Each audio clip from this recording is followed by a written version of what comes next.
Sakal Gunarnavasha Vande Guru Sri Charanaravindan.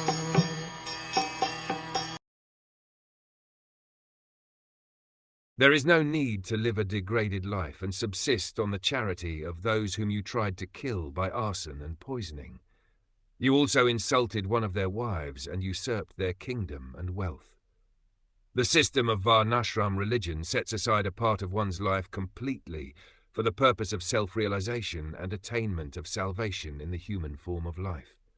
That is a routine division of life, but persons like Dhritarashtra, even at their weary, ripened age, want to stay home, even in a degraded condition of accepting charity from enemies.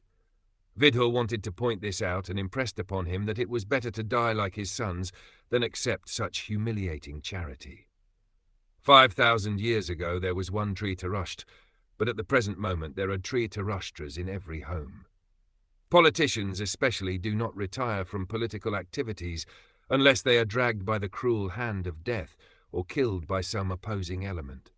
To stick to family life to the end of one's human life is the grossest type of degradation, and there is an absolute need for the Vidhurs to educate such Dhritarashtras even at the present moment.